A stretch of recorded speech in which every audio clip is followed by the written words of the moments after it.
Hello and welcome along to the On the Whistle podcast. I'm your host, Zayn Nabbi, and we will be previewing the Africa Cup of Nations semi-finals taking place this week. It's going to be two epic showdowns. We have Morocco, the hosts, taking on the form team, the Super Eagles of Nigeria. And then we have the grudge match of all grudge matches, which will define Mohamed Salah's legacy in Africa when Senegal take on Egypt's mighty Pharaohs. Our man on the ground is Alasdair Howorth. Ali, so good to see you. It's been a busy quarterfinal weekend. How are you holding up after all of the drama and the action?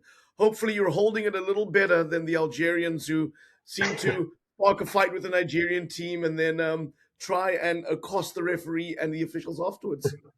Yeah, Zaid, it's a shame. I kind of missed a lot of the excitement at the game yesterday because the excitement really was after the game in the mix zone where the Algerian journalists who'd been, I think, in many ways provoked by a Moroccan journalist, um, started a bit of a scrap two or three times and kicked off, and to the point where they almost had to close the mix zone. Unfortunately, I was in the press conference that was going on at the same time, and there was no scrapping in the press conference. I'm sad to report. But yeah, look, it's Algeria lost, and the refereeing was not great.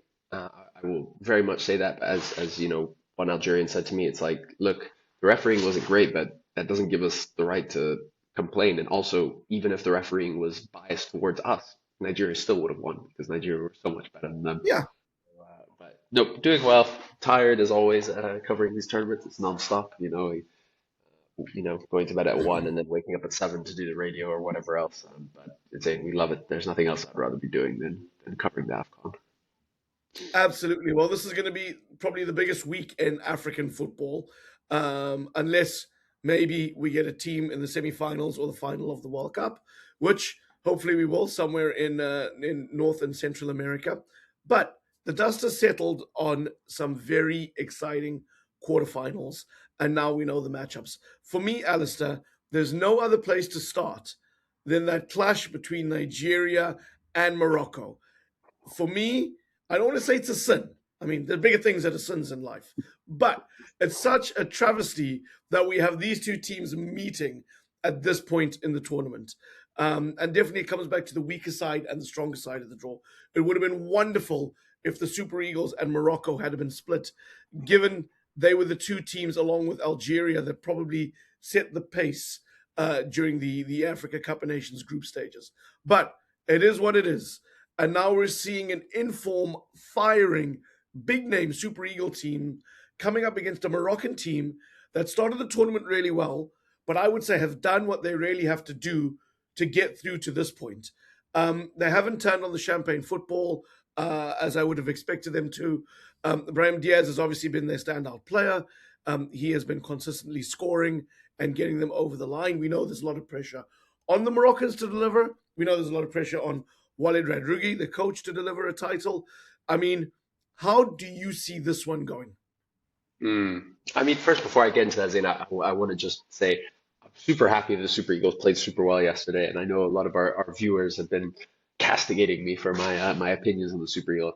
I will say what and we will get to the mailbag yes, later in the and show. I'll say one thing that might annoy them one more time before I'm all in on the Super Eagles is that it's great to see the Super Eagles in the semi-final. By Algeria not reaching the semi-finals, we missed out on what could have been the greatest game in Africa Cup of Nations history. Algeria and Morocco, arguably the biggest national derby in Africa, two teams and countries that love and hate each other. You can't even enter each other's country. Like the Algerians that all came here, they have to go via Tunis or via like France, or genuinely this would have been probably the only match in the modern age of football that could have caused an international incident. I'm not exaggerating by saying it, but we don't get that. Instead, we get the much more exciting Super Eagles, who I'm all in on, up against Morocco. And yeah, like you said, these have been two teams who've had very, very different trajectories at this tournament. I think they both had what we would say maybe are kind draws. Neither of them came up against a really strong side until the quarterfinals. And I would say that they've kind of approached those things entirely different ways, right? On the one hand, you have Morocco, who have been bit boring, have been labored, have Mhm. been struggling under the weight of that next nation. And we've talked about this a lot, saying how, this Moroccan team has more pressure on it than probably any other team, certainly in the 21st century of African football, to win it. Anything but a win is absolute failure. And I don't think it'll happen, but lots of Moroccans say, if we don't win, Regragui has to go, like you said. Like, and that's crazy, that kind of pressure, Zayn, right? Like, okay, yeah, because we all know at certain points tournaments become a lottery. You have to have luck on your side. But they've grown into the tournament, and that's what we'll say. They had the labored win against Comoros, really dreadful draw against Mali, and then the very easy game against Zambia, where I think Morocco could have slept walk and still won that game 3-0. Then they really struggle against Tanzania. Yes, they win and they win with a clean sheet. But Tanzania should have scored. They should have taken that game to extra time. But then against Cameroon, we saw what Morocco were capable of. And like you said, it's not champagne football, and it never will be with Walid Regragui. He doesn't do champagne football. He's a Widad man. He's a defense first. He's a dominate first. You don't play great football in Walid Regragui's teams, but what you do is you succeed. And that's what we're seeing here. And against Cameroon, we saw the most complete performance. They closed off the spaces. Cameroon, for me, up to that point, were the most exciting team at this tournament. Not the best, but the most Mm. exciting.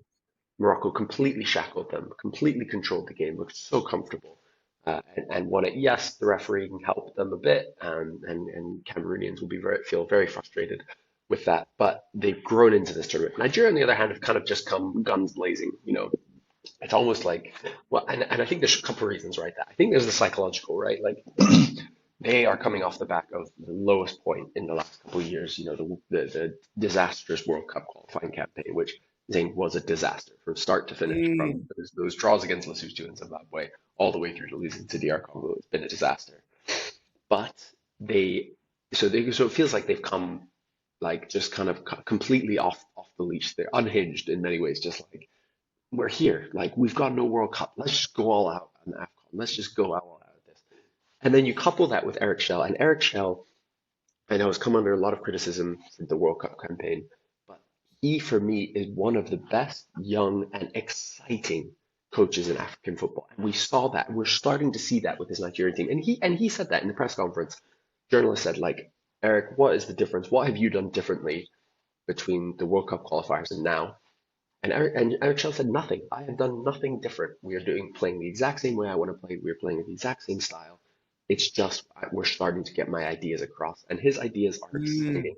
They're good football, and we saw it the last AFCON. Remember, Zayn, up until they got knocked out in that ridiculous game against Cote d'Ivoire, Mali were the best team at last AFCON. They comfortably beat your Bafana boys who went on to reach the semi-final. They played such good football, and that's what Eric Schell does. And that's what I really like about him because yes, in my opinion, it's not necessarily the best way to win international tournaments, but it's how you play good football. So you have on these two sides these opposite ends, right? You have Nigeria that are exciting, attacking, good to watch, and then on the other side you have Morocco who are ugly to watch. Let's be honest, they're not a great watch.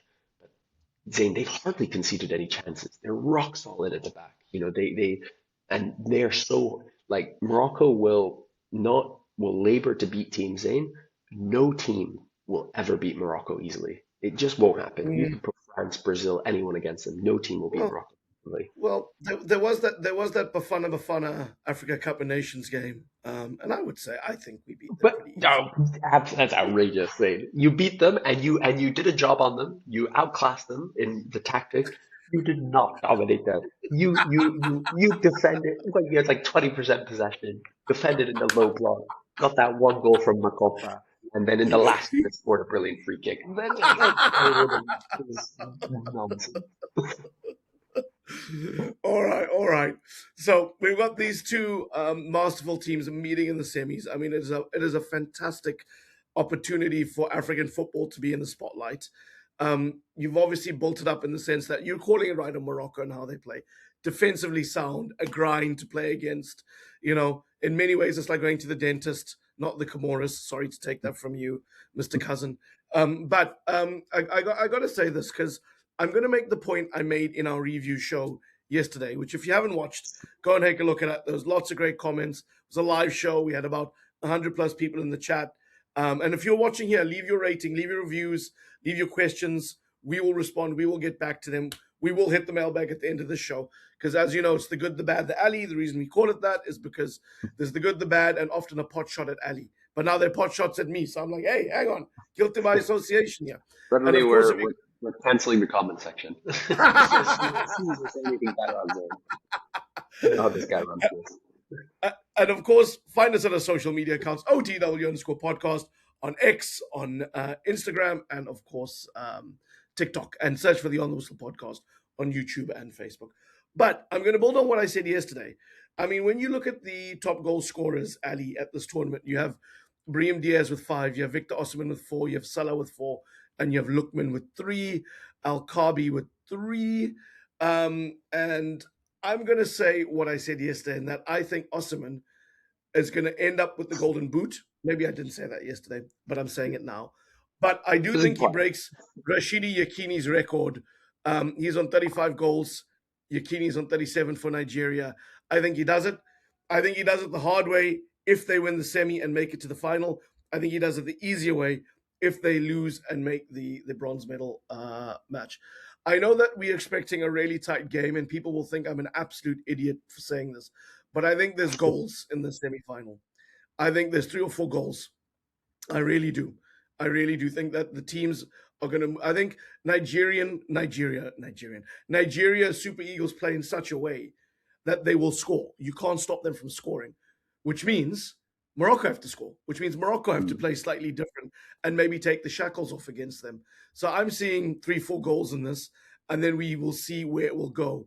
Or are we seeing a draw where, Ali, it's going to be a grind? It'll be a 1-0 to one of the teams. Not a great advert for football, but really tense, really tight, and really drama-full from that perspective. Yeah, I mean, obviously, I'm inclined to disagree with you and agree with myself in terms of how I think it's going to play out. I just think Nigeria dominated Algeria. We spoke about this a little bit. I don't know if we've seen a big team in the AFCON dominate a big team like that Oh, yeah. in And that was a years and great years. point. But the reason they dominated Algeria, right, Zayn, is and Nigeria were brilliant in every aspect of the game. They were creative, they were, brave, they were tactically so good. But one of the reasons that I think they beat Algeria and they beat them so comfortably is because and we spoke a little bit about this, they won every single duel, every single physical battle, every single fight, everything. Whether it was Amora up front up against Bassi, Buneja who came on, who's meant to be a target man, brushed aside. The midfield battle, Iwobi, Onyeka, Ndidi, they completely dominated. And I don't think they're going to do that against Morocco. I don't think they're going to, for a couple of reasons. First of all, Wilfred Ndidi is unavailable for the semi-final. He got a yellow card literally as he was being subbed off in extra time because he got into a little bit of a scuffle with the Algerians and everything. That is a huge, huge loss. Ndidi is so important to how Nigeria play, and both as a leader, because let's not forget he's the captain of this team, but also in the way that he is the base of that midfield. He allows them to play that midfield diamond because he's good on the ball, he's tidy, and he's so good defensively. Now, I think Onyeka will drop into that role, and Onyedinka will come in and play on that right side. I think they're both serviceable, and I think they're both good. I don't think Onyeka in that position is as good as Ndidi. So suddenly you've not quite got the same physical dominance, but also Morocco are very different from Algeria, and particularly the way Walid Regragui plays. Right? Morocco are a physical side, saying Ayab Al-Kabi will be the one who's playing up against these Nigerian centre backs, and yes, they might still be taller than him. Al-Kabi has shown time and time again in this tournament he's brilliant in the air. He's great at hold-up play. Same with your midfield, Yeah, Morocco's number 10 is Saibari. Saibari is like one of the biggest number 10s you'll get. Like he's strong, he's bulky, he's not a lightweight. And same with the Moroccan defense. You look at Ashraf Hakimi. Yes, we know him for his incredible talent. He's physically so strong. Same with Mazraoui on the other side, and of course center backs. Whether it's Messina or Agard. Yes, Aussie men will still be the favorite in those fights, in those duels. Aussie men will be the favorite in every single duel against any center back, in my opinion, but not in the same way as they were against Algeria. So I think already that suddenly means, okay, Nigeria can't play the same way they did against Algeria. They can't dominate. They just can't. It won't happen. Now, I think they can still score goals, but suddenly it becomes that much more difficult. because I think they can't win those duels. They can't win the possession in the same way. They can't press in the same way. And then I think that's the other thing is Morocco are, with the exception of one or two players, so much more comfortable playing it out from the back than Algeria are. And one of the huge issues with Algeria was really poor individual performances from their fullbacks. I think particularly Ryan Knight-Nouri, who I think rumor had it he had the flu or something, and even at one point had to go to hospital. Clearly wasn't fully fit, played badly. Suddenly you've got Ashraf Hakimi and Nusra Mazraoui on the fullback. They're the two best ball playing fullbacks in the competition. They just are. They're so good. Obviously, Ashraf Hakimi is, in my opinion, the best player in Africa, one of the best players in the world. Could have won the Ballon d'Or. Mazraoui, Mm-hmm. phenomenally, amazing technician. Could play in midfield. Some people even pitch that idea. They're like, okay, when Hakimi comes back, you put Mazraoui in midfield. These guys are so good on the ball. So suddenly it's like, okay, Morocco can actually play out the back. So this is where it becomes really fascinating to me, Zayn, because I don't think there'll be many goals. I don't. But I think it's going to be a great game tactically because Morocco showed against Cameroon brilliant kind of tactical nous. Because they said to Cameroon, you're amazing in transition. You're the most direct team at this AFCON. So what we're going to do, we're not going to press you. We're just gonna sit in a mid block. We're going to force you to play. And Cameroon's defenders don't want to play football. Cameroon's defenders want to send it long. Suddenly they couldn't do that. Nigeria did the exact same thing against Algeria, where they're saying, okay, you've had all this time in all your games to build up to play your good football. We're going to press you aggressively. We're going to fight you. And yes, pressing isn't anything new. It's something we're used to in club football. In international football, we don't really see it. It's like constant pressing.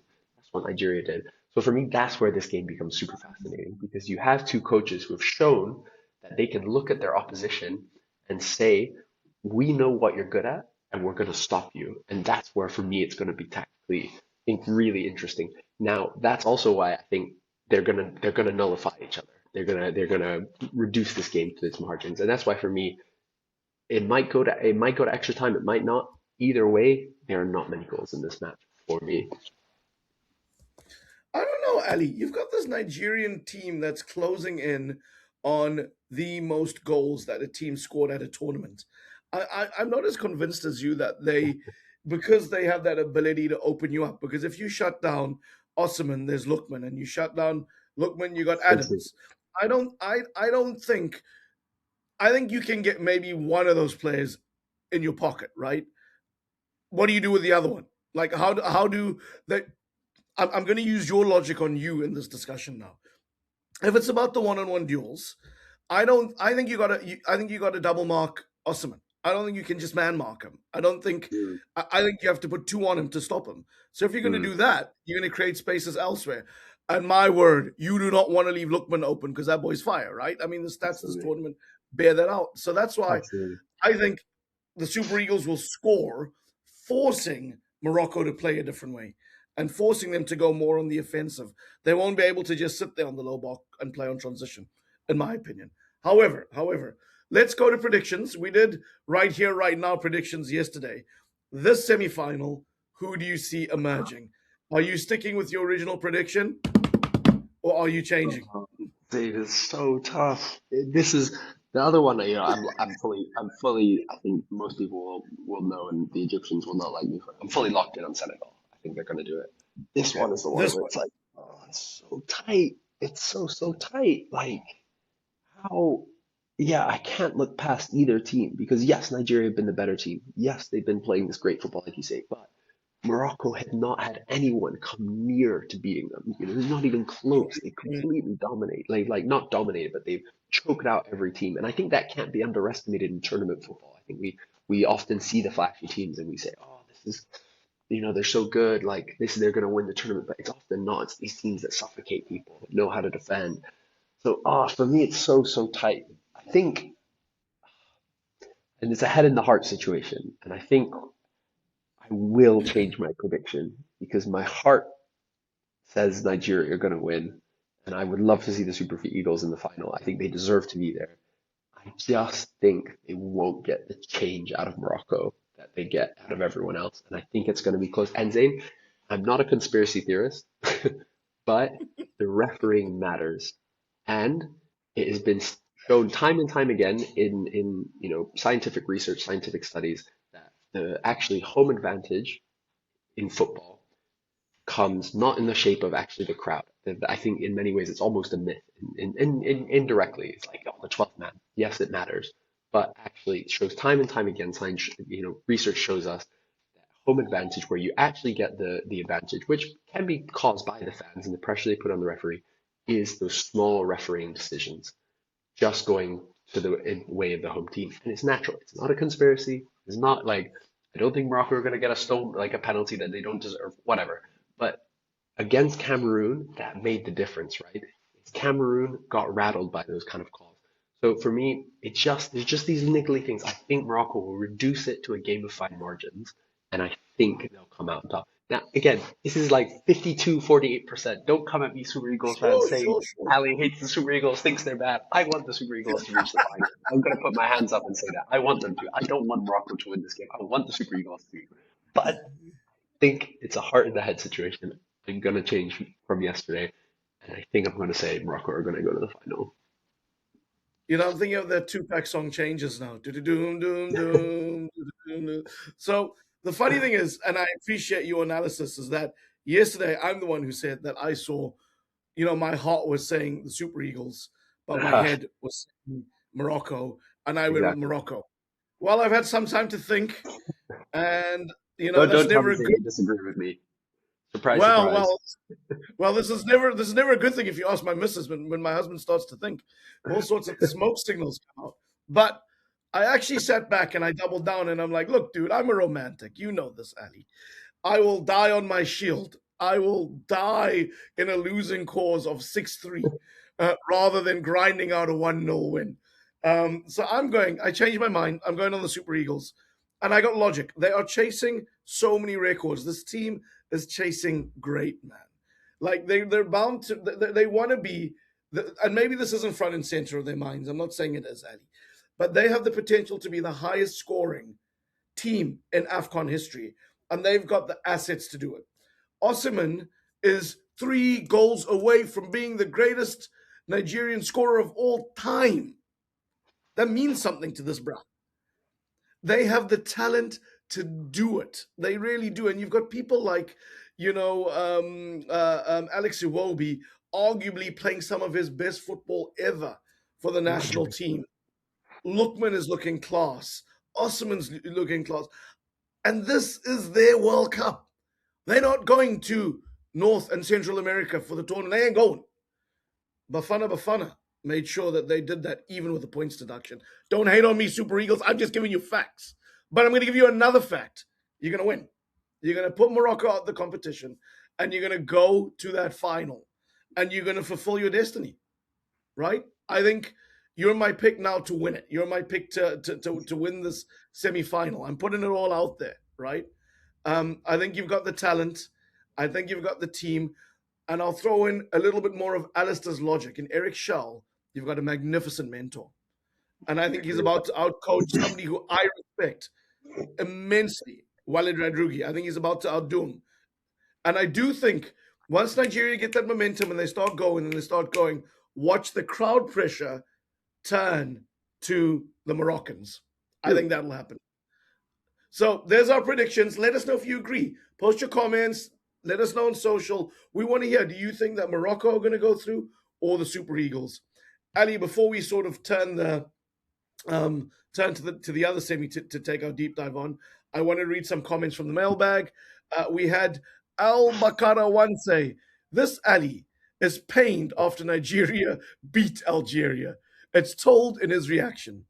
We had Judes Ispan Wapji 9255 say, Alexandrio Pirlo Iwobi Hart. What a baller. Amen. Amen. So you have somebody liking what you do, Ali? You have someone saying what they're doing. Then we had Moseo Sekoto 4864 say, Zayn, Algeria are not the biggest con jobs in the AFCON. They lost to a superior team. Alasdair, please keep on sleeping on Nigeria. Sorry, Algeria lost smiley face Nigerian flag. This AFCON 2025 is ours. 3 Nigerian flags. Great pod, guys. Peace and love. And then we had we have so many comments, so many comments. but I'm gonna get to the last one, which is from Obinax6256, who said, I've been following African football since 1976, and the behavior of the Algerian team has been like this throughout the intervening years. It's awful, and I hope CAF comes down really hard on them for this unruly behavior. And then we had one of your fan club, and this is maybe where we'll end it, Ali, say, Sfanele Vez H4M. Alasdair is a sore loser. The referee was on point with his decisions. Perfect, perfect, perfect. 100, 100, 100, 100. Um, guys, we love hearing from you, and we take all the comments, as you can see, in just the right spirits. But just so you know, and I say this every pod, Alistair's a very fair analyst. Go and watch the No, shows, no, whether Zayn. it's Super I'm Falcons or I'm a Super man who Eagles. hates Nigeria. The Why man does literally everyone think said, I my hate heart Nigeria? wants the Super Eagles to win. Everyone thinks I hate Nigeria, man. I love it. I love it. Well, listen, let's go to the other semi. It's Senegal versus Egypt. This is obviously a grudge match. I'm going to throw out some stats to you, Ali, because this is ultimately where I think the game is going to be not necessarily won or lost, but what's going to be key defining features. That you have Mohamed Salah, who's lost in two AFCON finals, most recently to Senegal. He has now got 4 goals at the tournament, his best total ever at an AFCON, and 11 overall, which has drawn him level with his coach, Hossam Hassan. I think this game is about legacy. I think this game is about vengeance. And I think it's very clear that for Mohamed Salah and his legacy with this Egyptian team to take them back to the heights, this is like, it means so much more to him than it would to Sadio Mane and the Senegalese team. Because if they go, let's call it 3-0, right? Or 0-3, I mean, it's going to be so damaging for his legacy. I mean, am I reducing it to two key figures that this is going to revolve around, Mohamed Salah and Sadio Mane, two teammates, two rivals? What are your thoughts? I think Zayn, like you are reducing it to 2 players, as we all do. That's football's about narrative ultimately. Um, and Zayn, I think a lot of us in particularly, those of us who are Anglophones and focused on English football media and in the English football world and European football world, we're obsessed about, Mohamed Salah. Say for instance, I was on doing British radio this morning, and they didn't ask me a single question about Senegal. It was all just like, okay, Salah's Egypt, how are they doing? How's Salah doing? And look, that makes sense. Salah is, for me, one of the greatest players of all time, and one of the greatest players from Africa of all time. We're forgetting how good Sadio Mane is in this game. We're forgetting that Oh, stands, I'm not forgetting. I'm not he forgetting. he stands on that pantheon right next to Salah. And you can, say Salah is the better player. You can say Mane is right there, saying, and Mane, okay, yes, Mohamed Salah is closing in on Hassan Hassan record of what is it, 69 goals or whatever you're saying. Sadio Mane playing as a slightly more withdrawn role, as not a goal scorer, is on 52 goals for Senegal. Saying Sadio Mane is the all-time assist record holder at the AFCON with 9 assists, right? And Zayn, I'll hold up my hand. I thought coming into this tournament, they needed to start resting Sadio Mane, start not starting him, not making him the central part of this team, because I'd seen him in a few games before, particularly that game against Brazil. He was really bad. And I thought, okay, he's going to be the difference whether Senegal or win it. Not because he's the difference maker, but because it's whether they have the courage to put him on the bench. He has shut me right up, thing, because he's been brilliant this tournament. He's created more chance. No one's created more chances than him. I think him and Lookman are the same. No one has played more, I think, key passes. I think, in fact, the game against Mali, I think he broke the record for the most key passes made by a player in a single match at the AFCON, a record that he set back in 2022. Like, I don't think we appreciate how good and how amazing Sadio Mane. And you're talking about legacy, right? Yes, Mohamed Salah's legacy at Egypt is so big, and in many ways is bigger than Senegal, because Egypt is just a bigger country than Senegal. Egypt has a lot more pedigree than Senegal traditionally. Sadio Mane's legacy, unlike Salah, who's kind of, yes, he's the best player of Egypt of all time. Is he the best Egyptian player, for the national team? We have those conversations. Sadio Mane, there's no conversations in. He is the GOAT. He is Senegal's best ever player. He's their second most capped player of all time. The only one who's keeping him off that is Idrissa Gana Gueye, who's playing in this team as well. And you look at the three most capped players in Idrissa Gana Gueye, Sadio Mane, Kalidou Koulibaly, right? These are all guys who are part of this team. They've been a part of this journey. So for me, when you talk about legacy, when you talk about players, yes, we can talk about Salah. And I'm not gonna lie, Zayn, it does feel a bit like this is Salah's tournament. Like you said, scored more goals than he's ever done at the AFCON. This feels like he's coming to it. I also feel the same about Sadio Mane. And we can't leave them out. Now, ultimately, I don't think this game's going to be about these two. I think we like to make it about these two because, we know that they didn't get along super well at Liverpool. We know that the legendary 21-22 season, Mane beat Salah twice in the AFCON and in the World Cup qualifiers. Like it's going to all be about them. Obviously it is, but I actually don't think it is all about them, and that's why I think Senegal will win because Hassan, and Egyptians can correct me if they're wrong. I don't think I am. He's a legend, all-time good record goal scorer for Egypt. Won how many AFCONs? 4 or 5 or something ridiculous like that. But he is not a great tactician. We spoke about Eric Shell, Riley No, Gregory. I Hassan think that's Hassan generally accepted. is a fighter. He's certainly a fighter. He's a motivator. He's maybe good with the media, which those skills are very important, particularly in international football, media management. And that's where Walid Regragui, in large part, has let himself down, is the way he's spoken to the media, the way he's spoken to Morocco as a country. But he's not tactically got it. And to his credit, what he's done is he's just reduced Egypt to a very simple team. We play with the back five. We play with a fairly defensive, 6 or 7 players, and then we leave Salah and Marmoush up front, and we hit teams on the break. And that's kind of all they do. And it's worked. I'm not saying that it's a bad thing.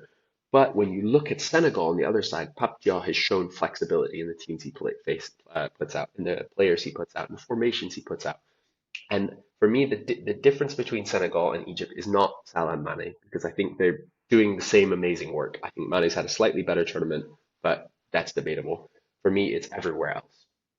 Because Egypt have a good team, but they've kind of reduced it to being about Marmoush and Salah. Imam Ashur, we love him on the show. I love him. I think he's a brilliant player. He finally had a great game. But there's not many options, particularly in depth. But when you look at Senegal's depth thing, because this game, it'll be tight and it could go to extra time. But the options that Senegal have to come off the bench are just insane. Ismail Assar didn't start in their game against Mali, Zayn. He comes off the bench. But if he starts, Iliman Ndiaye doesn't start. Habib Diarra, who, didn't have a great game against Mali, but has been brilliant, could start. Lamine Camara, who is seen in many ways as the golden boy of African football. Like he was the 2 years ago, he was the superstar coming out, winning the Chan, winning the under-20s, winning everything, right? They have so many options, and so for me, that's where I see Senegal as being, and this is why I've said this from the start, Senegal are my favorites to win the whole tournament. I still think they're my favorites. Now, are they as much favorites in this game as they were before yesterday when Egypt played? Absolutely not. Yesterday, if you'd said whoever comes through Ivory Coast, Egypt, I think Senegal has a 70% chance of winning. That's dropped to 60 now because Egypt showed that they've got that kind of that kind of ability to reduce games to make it difficult. But I think Senegal just have so many options. And again, where were Egypt vulnerable yesterday? Set pieces. Senegal have weapons going forward to set pieces, whether it's Habib Diallo who's starting up front, or it's the center, or Nicholas Jackson's not bad in the air, but then or it's the center backs, Kalidou Koulibaly and Niakate. They have superb delivery, whether it's Mane, whether it's Alhaji Malik Diouf. They just have everything. Like to me, they are the most consistent, and they have been the best team in Africa for the last decade. World Cup, AFCONs, everything. They don't miss, they are so good. And I think that they're just going to keep marching. And let's not forget, Zayn, I've spoken about this. I'm sounding like I'm, whatever you call it, like beating an old drum. This is a home game for them. Okay. Egypt, up to this point, they've been playing exclusively in Agadir, right in the southern part of the country, right? They've been playing in front of mainly Moroccan crowds, right? Who generally are against Egypt. But they've had a decent supporting Egypt. And again, they were very much the smaller team against Cote d'Ivoire. They're now going up to Tangier, right? Tangier Stadium is almost twice the size of the one in Agadir. That is, as many Senegalese have been saying, it's little Dakar now, Tangier, because there's so many Senegalese there. I reckon there'll be at least 30, 40,000 Senegalese at this match.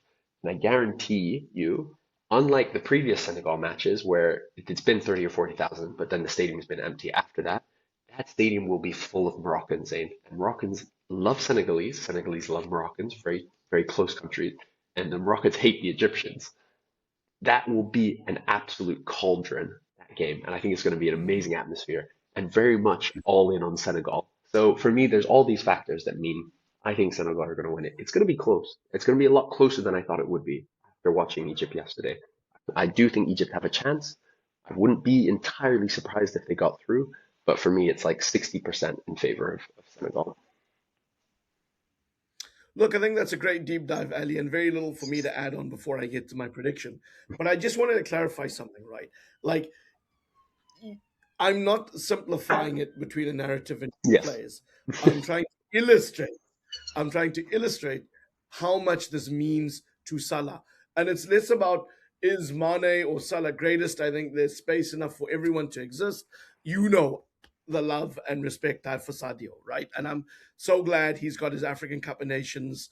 I'm so we've defended some of the heat he's taken at Liverpool and even at Bayern Munich when it didn't work out.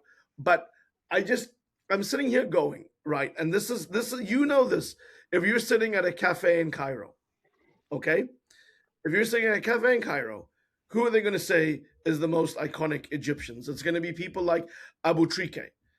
You know what I mean? It's going to be people like Bibo. It's going to be people who've gone and players who've gone and done it for the national team. Even Hossam Hassan, right? Like they're going to say people like that. And people will respect Mohamed Salah. And remember, this is not a Zemelek and he's not Al Ali. I'm trying to say it in the way our Egyptian friends say it. He didn't come from one of the giants, right? He was Alexandria, is that right, Ali? He was I'm in getting my he was in mixed. this random village team, and then yeah, Yeah, a small team. I can't remember off the right, top of my head. right. So he's not from one of the big boys. So what that means is you don't have the Al Ali fan base or the Zamalek fan base going, this guy's the greatest, this guy's the greatest. He doesn't have that. What he needs, and again, he needs a title, a major title for his national team to elevate him in his people's eyes into the same way I would argue that your Scouser, your Liverpudlian, your diehard Liverpool fan living in Chatsworth, Durban would see him. You know what I mean? Like this is what I'm trying to get at. Is like he needs this to deliver. It's like Messi, right? Like Hmm. Messi wasn't Yeah. Boga Juniors and Messi wasn't River Plate, but I think the Newell All Boys fans, right, or members. And you never have the Boca fan base going, and you never have the River Plate fan base going domestically, right? That's why someone like Riquelme still lives in the psyche of South American and I think Argentinian footballs because he was a Boca player, right? So what I'm getting at and what I just want to make the case of, it's not an either or, it's why this means so much for Salah.